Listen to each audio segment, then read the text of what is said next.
Suplemento. Una explicación. Apreciados amigos cristianos, como he expuesto un breve esbozo de mi experiencia y visiones que se publicó en 1851, me parece que tengo el deber de repasar algunos puntos de aquella obrita y presentar algunas visiones más recientes. En la página 33 se lee lo siguiente: vi que el santo sábado es y será el muro separador entre el verdadero Israel de Dios y los incrédulos, así como la institución más adecuada para unir los corazones de los queridos y esperanzados santos de Dios. Vi que Dios tenía hijos que no reconocen ni guardan el sábado. No han rechazado la luz referente a él. Y al empezar el tiempo de angustia, fuimos henchidos del Espíritu Santo cuando salimos a proclamar más plenamente el sábado.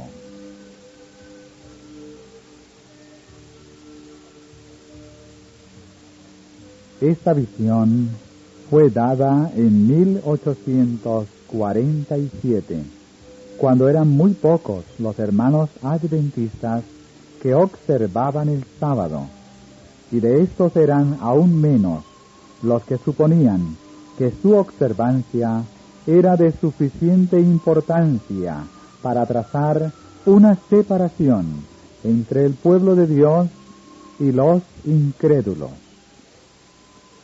Ahora se comienza a ver el cumplimiento de esa visión. El comienzo del tiempo de angustia, mencionado entonces, no se refiere al tiempo cuando comenzarán a ser derramadas las plagas, sino a un corto periodo, precisamente antes que caigan, mientras Cristo está en el santuario. En ese tiempo, cuando se esté terminando la obra de la salvación, vendrá aflicción sobre la tierra, y las naciones se airarán, aunque serán mantenidas en jaque, para que no impidan la realización de la obra del tercer ángel.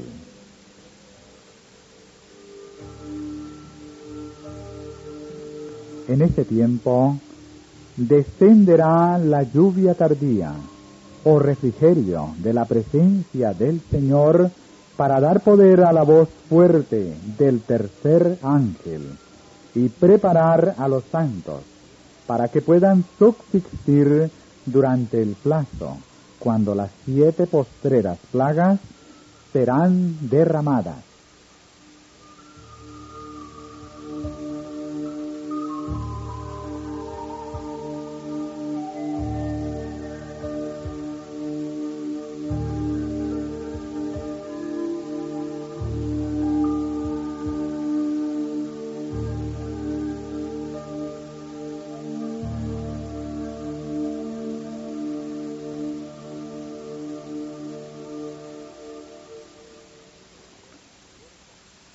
La visión de la puerta abierta y la puerta cerrada.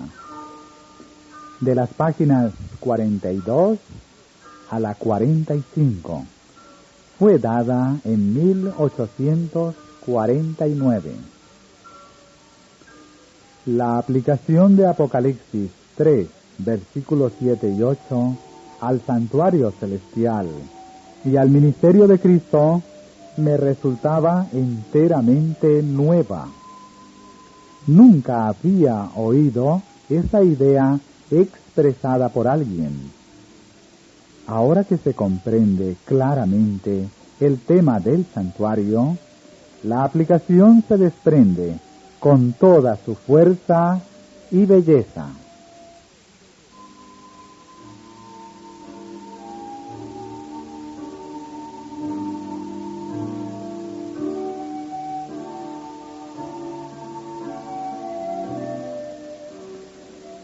la opinión de que el Señor había extendido la mano por segunda vez para recobrar el residuo de su pueblo, expresada en la página 74, se refiere tan solo a la unión y la fuerza que existían una vez entre los que esperaban a Cristo, y al hecho de que Él comenzó a unir y a levantar de nuevo a su pueblo.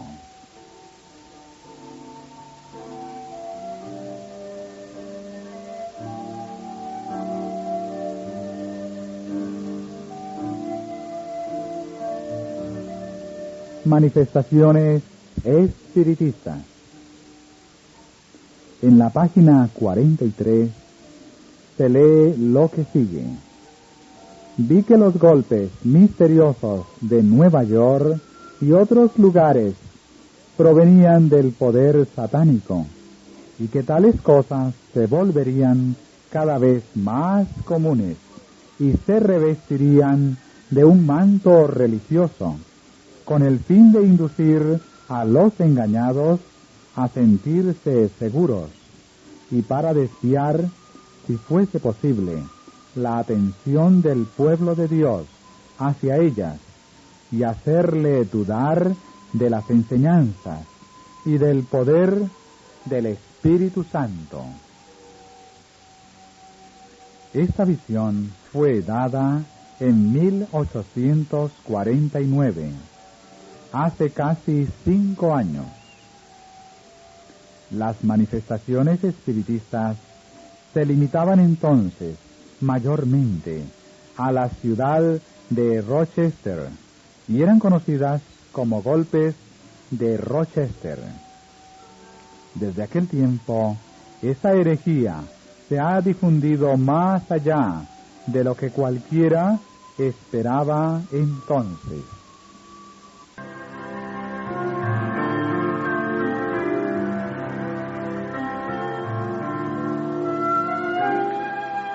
Gran parte de la visión mencionada en la página 59, bajo el título de Golpes Misteriosos, dada en agosto de 1850, se ha cumplido desde entonces y sigue cumpliéndose. He aquí algo de lo que se dice allí. Vi que no tardaría en calificarse de blasfemia todo cuanto se dijera en contra de los golpes misteriosos, los cuales se irían extendiendo más y más, con incremento del poder de Satanás, y que algunos de sus adeptos tendrían poder para realizar milagros, hasta para hacer bajar fuego del cielo a la vista de los hombres. Se me mostró que por los golpes y el mesmerismo, estos magos modernos explicarían aún todos los milagros hechos por nuestro Señor Jesucristo, y que muchos creerían que todas las obras poderosas que hizo el Hijo de Dios cuando estuvo en la tierra fueron hechas por este mismo poder.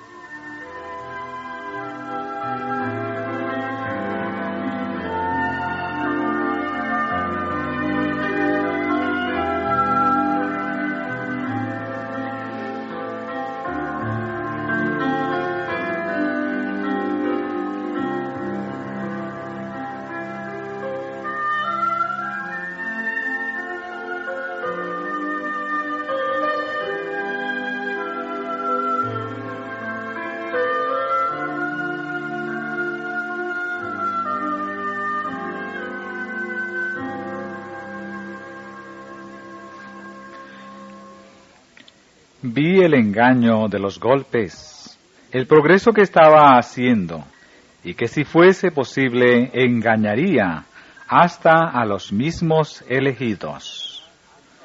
Satanás tendrá poder para hacer aparecer delante de nosotros formas que se den por nuestros parientes y amigos que ahora duermen en Jesús. parecerá como que estos amigos estuviesen presentes. Serán habladas las palabras que pronunciaban cuando estaban aquí, con las cuales nos hemos familiarizado, y el mismo tono de voz que tenían en vida caerá en nuestros oídos.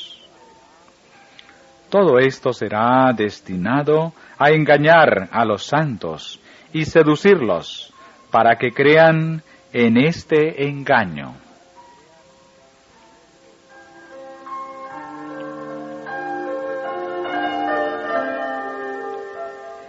Vi que los santos deben obtener una comprensión cabal de la verdad presente, que deberán sostener por las Escrituras. Necesitan comprender lo referente a la condición de los muertos, porque aún les aparecerán espíritus de demonios que se darán por sus seres queridos y parientes, y les enseñarán que el día de reposo ha sido cambiado, y otras doctrinas ajenas a la Biblia. Harán cuanto esté en su poder para despertar simpatía, y realizarán milagros delante de ellos para confirmar lo que declaren. El pueblo de Dios debe estar preparado para resistir a estos espíritus con la verdad bíblica de que los muertos nada saben y que los que se les aparecen son espíritus de demonios.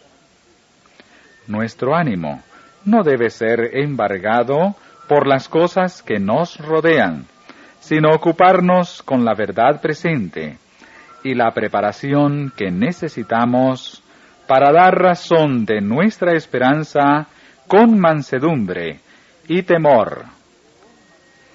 Debemos buscar sabiduría de lo alto para poder subsistir en este día de errores y engaños.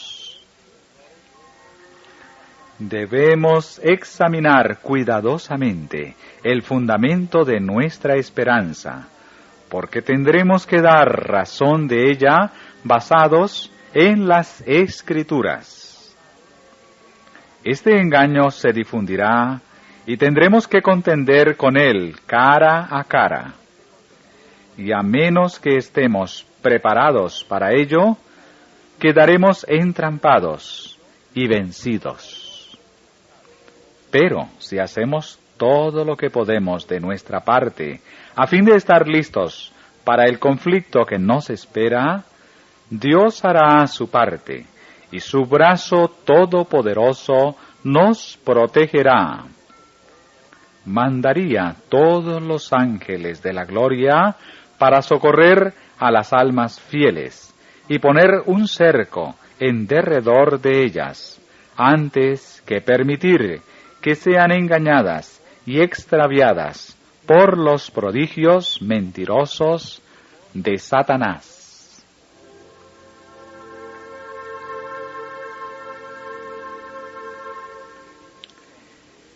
Vi con qué rapidez este engaño se está difundiendo. Me fue mostrado un tren de coches de ferrocarril que iba con la rapidez del rayo. El ángel me invitó a mirar cuidadosamente. Fijé los ojos en el tren. Parecía que el mundo entero iba a bordo de él y que no quedaba nadie sin subir. Dijo el ángel: se los está atando en gavillas listas para ser quemadas. Luego me mostró al conductor, que parecía una persona de porte noble y hermoso aspecto, a quien todos los pasajeros admiraban y reverenciaban. Yo estaba perpleja y pregunté a mi ángel acompañante quién era. Dijo: es Satanás. Es el conductor que asume la forma de un ángel de luz. Ha tomado cautivo al mundo. Se han entregado a poderosos engaños para creer una mentira y ser condenados. Este agente, el que le sigue en orden, es el maquinista, y otros de sus agentes están empleados en diferentes cargos según los necesite, y todos se dirigen hacia la perdición con la rapidez del rayo.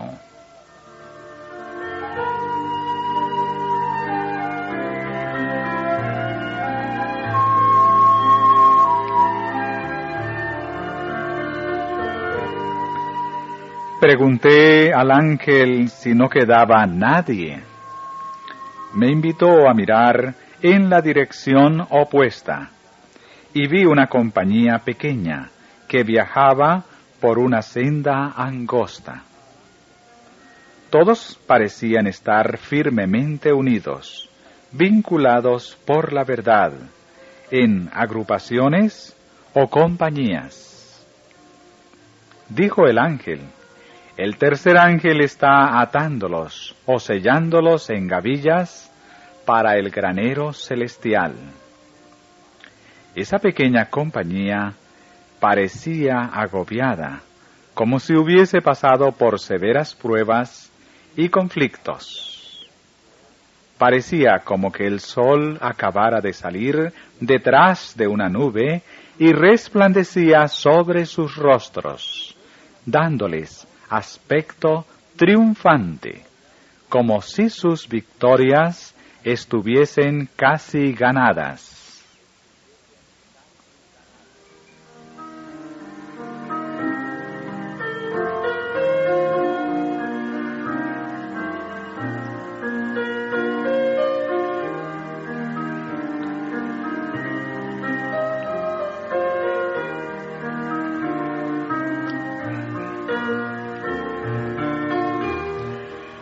Vi que el Señor había dado al mundo oportunidad de descubrir el lazo. Este hecho sería evidencia suficiente para el cristiano, si no hubiese otra, que no se establece diferencia entre lo precioso y lo vil. Tomás Paine, cuyo cuerpo se ha reducido a polvo, y quien ha de ser llamado al fin de los 1000 años, cuando se produzca la segunda resurrección, para que reciba su recompensa y sufra la segunda muerte, es representado por Satanás como si estuviera en el cielo, en posición muy exaltada. Satanás lo usó en la tierra mientras pudo, y ahora continúa haciéndolo al sostener que Paine es ensalzado y honrado en el cielo. Y lo que enseñó aquí en la tierra, Satanás sostiene que lo está enseñando ahora en el cielo. Hay quienes consideraron con horror la vida y la muerte de este hombre, así como sus enseñanzas corruptas, pero se someten ahora a ser enseñados por él, aunque fue uno de los hombres más viles y más corruptos, uno que despreció a Dios y su ley.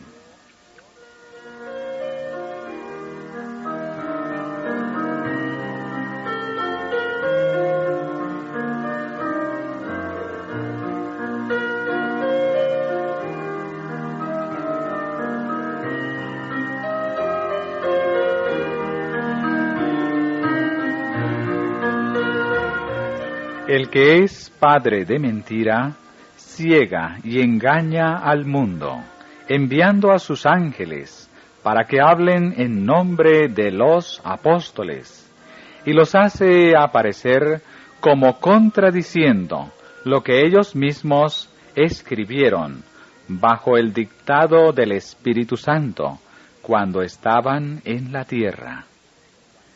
Estos ángeles mentirosos ponen en boca de los apóstoles una corrupción de sus propias enseñanzas y declaran que éstas son adulteradas. Al obrar así, Satanás se deleita en sumir en la incertidumbre acerca de la palabra de Dios a los que profesan ser cristianos y a todo el mundo. El libro santo se atraviesa en su camino y estorba sus planes. Por lo tanto, induce a los hombres a dudar de su origen divino. Luego eleva en un pedestal al incrédulo Tomás Paine, como si hubiese entrado en el cielo cuando murió, y ahora se dedicara a enseñar al mundo, unido con los santos apóstoles, a quienes odió en la tierra.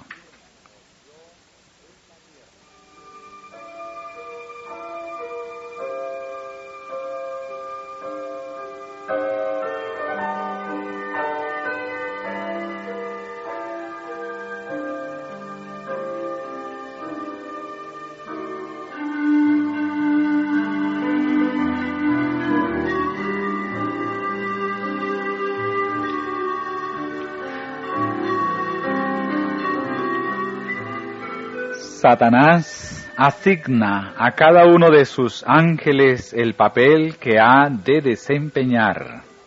Les ordena a todos que sean astutos y arteros. Instruye a algunos para que representen el papel de los apóstoles y hablen en nombre de ellos, mientras que otros deben desempeñar la parte de incrédulos y hombres impíos que murieron maldiciendo a Dios, pero ahora parecen ser muy religiosos. No se establece diferencia entre los apóstoles más santos y el incrédulo más vil. A ambos se les hace enseñar la misma cosa. A Satanás no le importa a quién hace hablar, con tal que logre su objeto. Él estuvo tan estrechamente relacionado con Paine en esta tierra, y le ayudó de tal manera en su obra, que le resulta fácil saber qué palabras empleaba Paine y reproducir la letra del que le sirvió tan fielmente y logró con tanto éxito sus propósitos.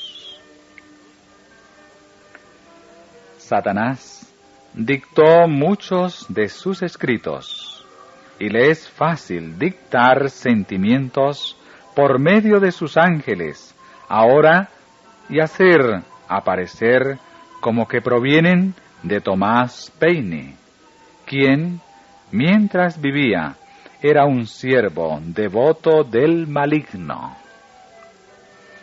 Esta es la obra maestra de Satanás. Toda esta enseñanza, que se da como proveniente de los apóstoles, de los santos y de hombres impíos que murieron, procede directamente de su majestad satánica.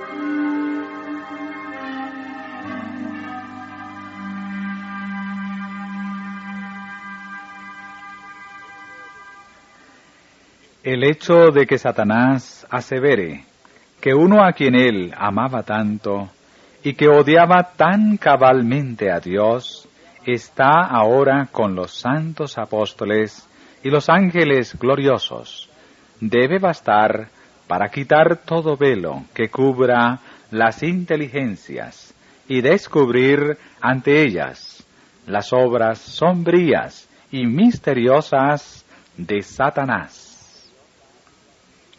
Él dice virtualmente al mundo y a los incrédulos: no importa cuán impíos seáis, no importa que creáis o no creáis en Dios o en la Biblia, vivid como queráis, el cielo es vuestra patria.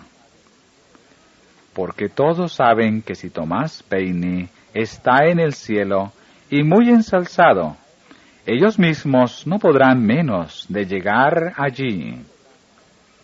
Este error es tan patente que todos pueden verlo si quieren.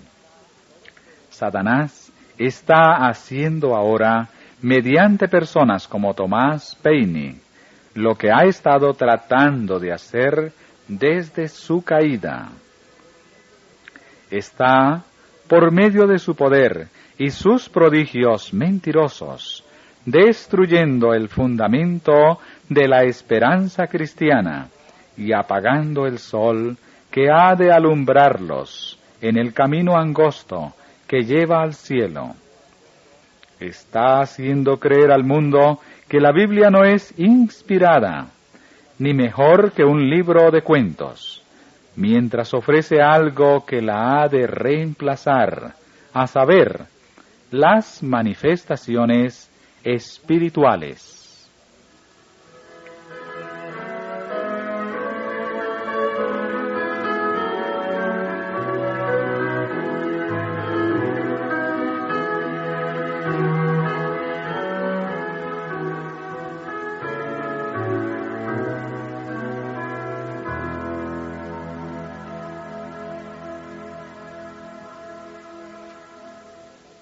Es un canal totalmente dedicado a él y bajo su control, y puede hacer creer al mundo lo que quiera.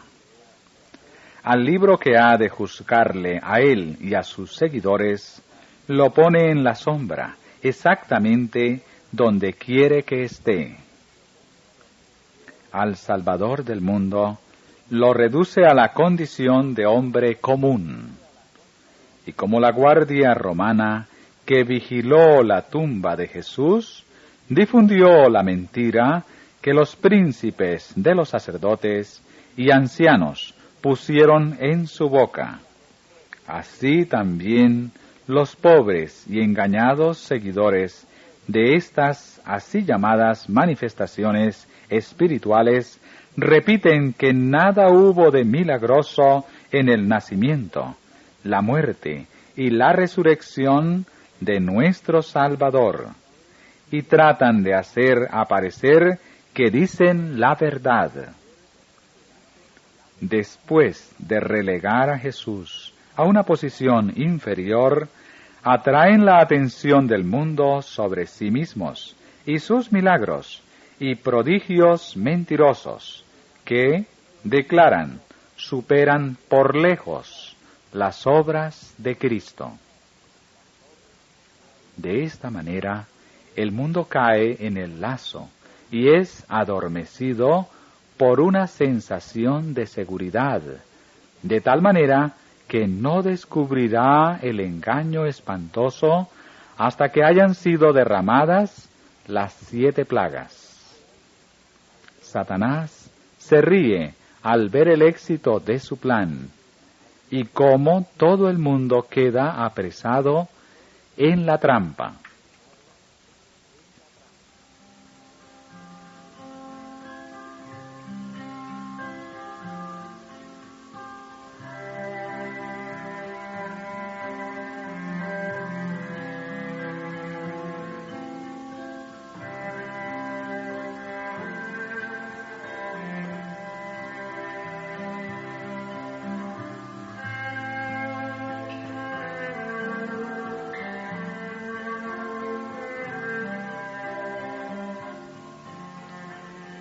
En la página 54 declaré que una nube de gloriosa luz ocultaba al Padre y que no podía verse su persona. también declaré que vi al Padre levantarse del trono.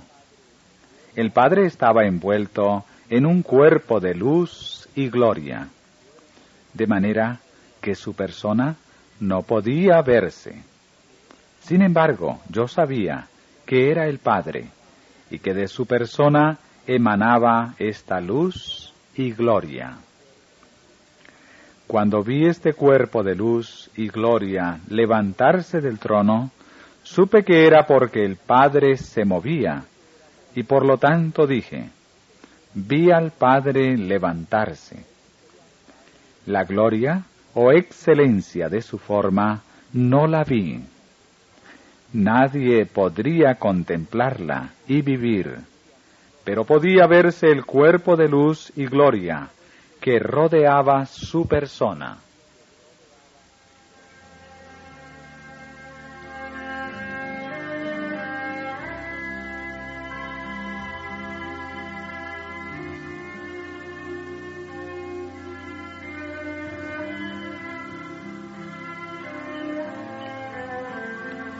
También declaré que Satanás parecía estar al lado del trono, procurando llevar adelante la obra de Dios. Daré otra frase de la misma página 55.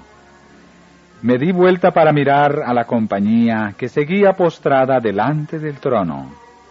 Esta compañía que oraba estaba en este estado mortal, en la tierra, y sin embargo, me fue representada como postrada delante del trono. Nunca tuve la idea de que esas personas estuviesen realmente en la Nueva Jerusalén. Tampoco pensé alguna vez que cualquier mortal pudiese suponer que yo creía que Satanás estaba realmente en la Nueva Jerusalén. Pero, ¿no vio Juan al gran dragón rojo en el cielo? Por cierto que sí. También apareció otra señal en el cielo. He aquí un gran dragón escarlata, que tenía 7 cabezas y 10 cuernos. ¡Qué monstruo para estar en el cielo! Parecería haber tan buenos motivos para ridiculizar esta interpretación como los que han encontrado algunos para burlarse de mis declaraciones.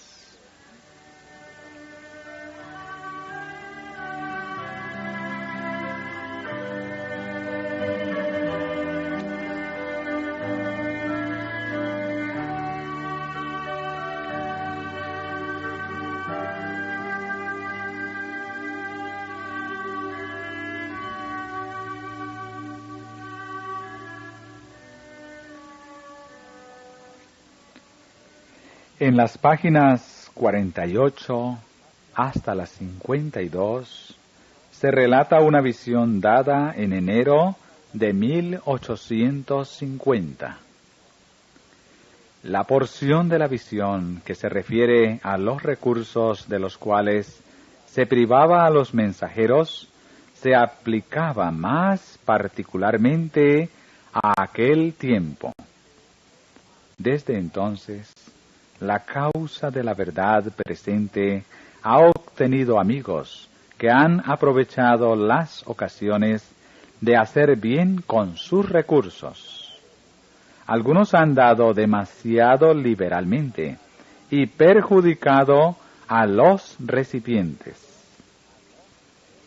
Durante unos 2 años se me han mostrado más detalles acerca de un uso descuidado o demasiado liberal del dinero del Señor, más bien que acerca de una falta de ese dinero.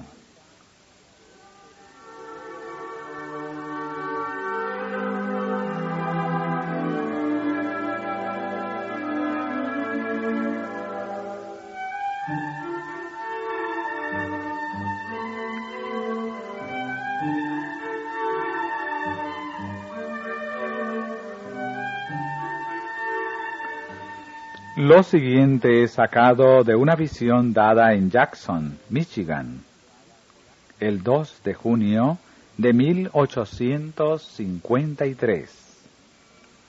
Se refería mayormente a los hermanos de aquel lugar.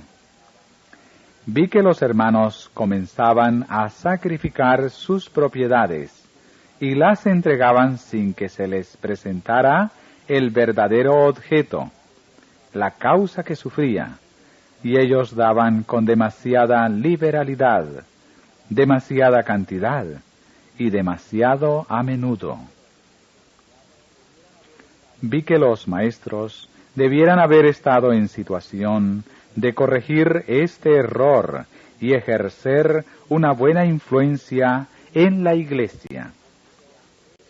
El dinero ha sido representado como de poca consecuencia y que cuanto antes era dado, mejor. Algunos dieron un mal ejemplo al aceptar grandes donativos sin precaver en lo más mínimo a aquellos que tenían recursos para que no los usasen demasiado libremente y con negligencia. Al aceptar tan elevada cantidad de recursos, sin preguntar si Dios lo había impuesto como deber a los hermanos, se sancionaba el acto de dar en demasiada abundancia.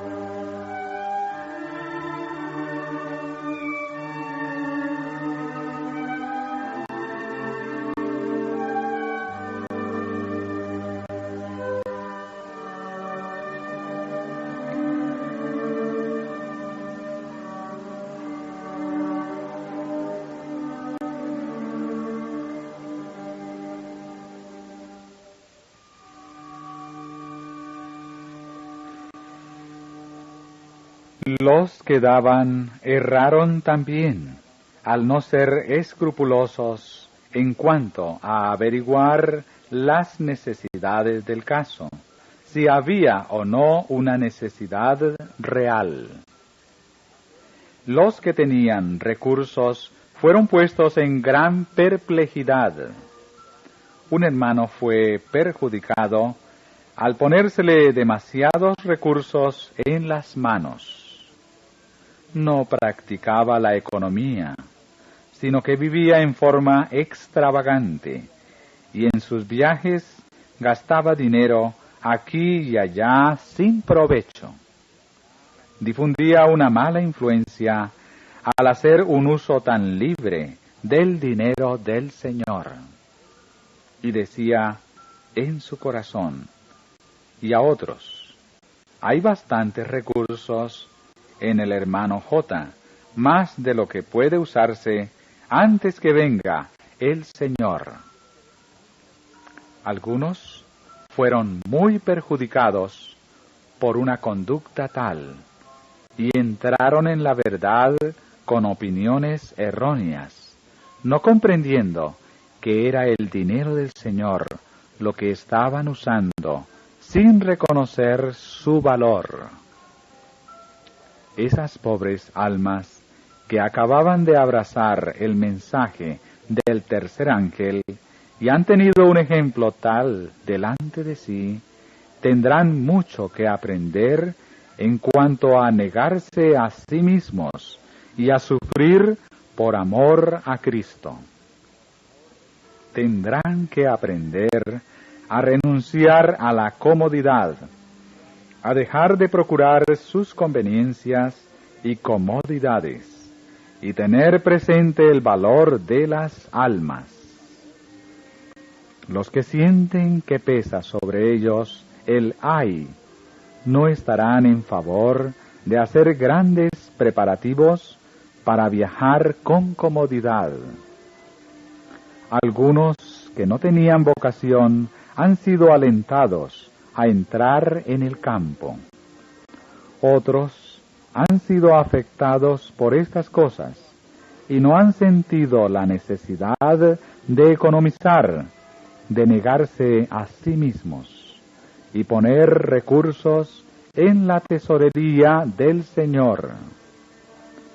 Pensaban y decían: hay otros que tienen bastantes recursos, darán para el periódico. Yo no necesito hacer nada.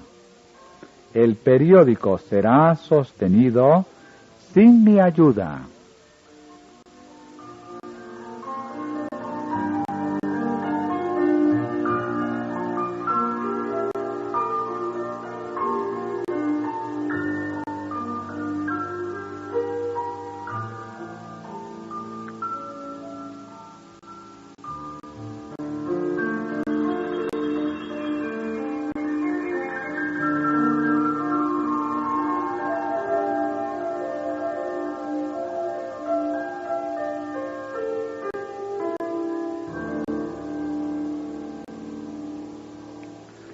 Para mí no ha sido prueba pequeña al ver que algunos han tomado aquella porción de mis visiones que se relacionaba con el sacrificio de propiedades para sostener la causa y la han usado mal.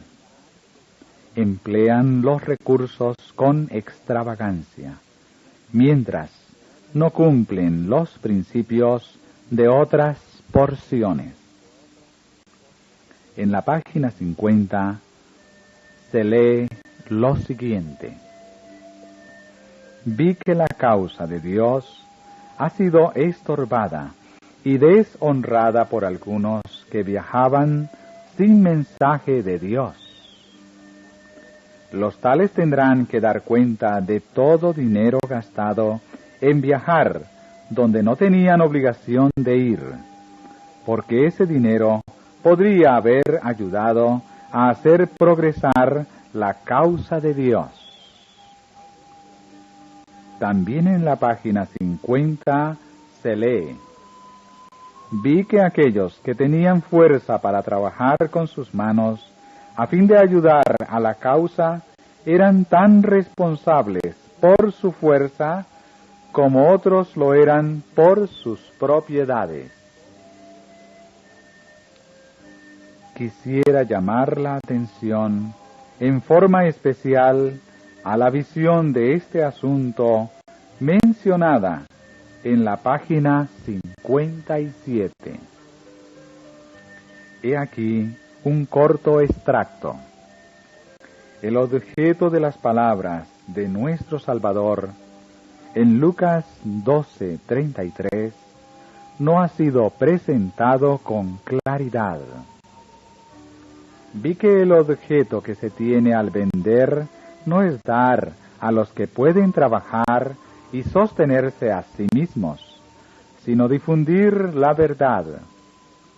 Es un pecado sostener en la ociosidad a aquellos que podrían trabajar. Algunos han asistido celosamente a todas las reuniones, no para glorificar a Dios, sino por los panes y los peces.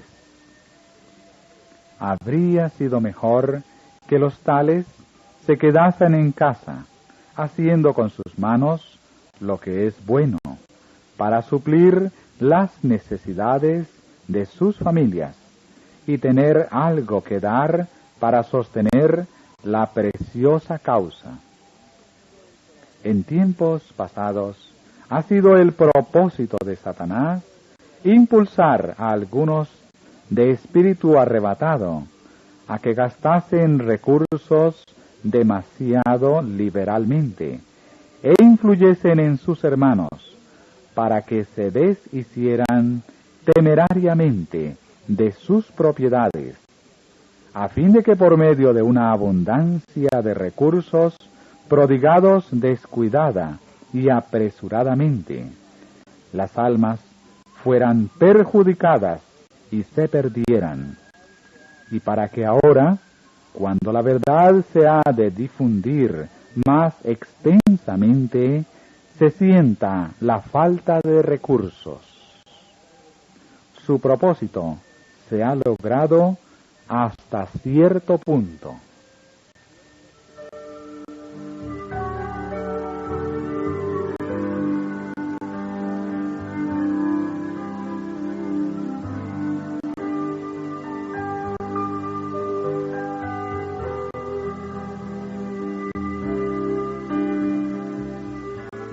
El Señor ha mostrado el error de muchos al esperar que sólo los que tienen propiedades sostengan la publicación del periódico y de los folletos.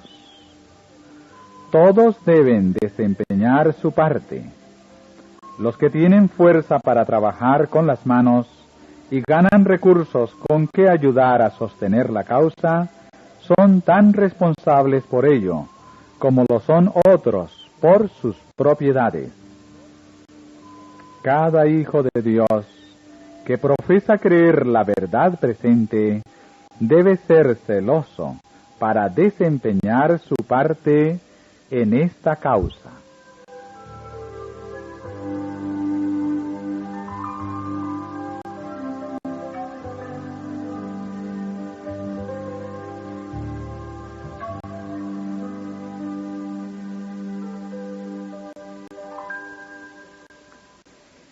En julio de 1853, vi que no era correcto que el periódico reconocido y aprobado por Dios saliera con tan poca frecuencia.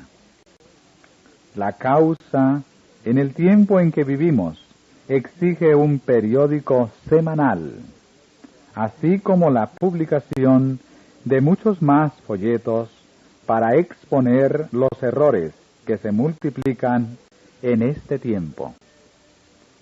Pero la obra queda estorbada por falta de recursos.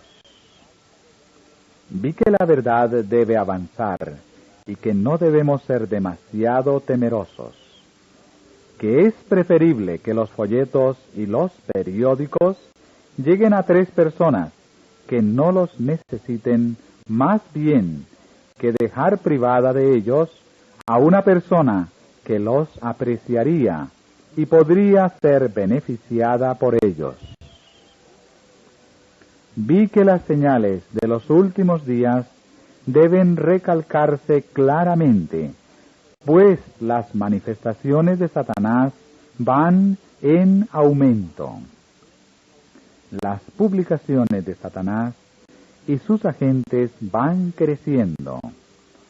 Su poder también crece, y lo que hagamos para presentar la verdad a otros debe ser hecho prestamente. Se me mostró que ahora la verdad, una vez publicada, subsistirá, porque es la verdad para los últimos días. Vivirá, y en el futuro será menos lo que se necesitará decir al respecto. No es necesario poner innumerables palabras en el papel para justificar lo que habla por sí mismo y resplandece en su claridad. La verdad es directa, clara, sencilla, y se destaca audazmente en su propia defensa. Pero no sucede así con el error. Este es tan tortuoso que necesita una multitud de palabras para ser explicado en su forma torcida. Vi que toda la luz que se había recibido en algunos lugares provenía del periódico, que así ciertas almas habían aceptado la verdad y luego habían hablado de ella a otros, y que ahora en lugares donde había varios, estos habían sido suscitados por el mensajero silencioso. Era su único predicador.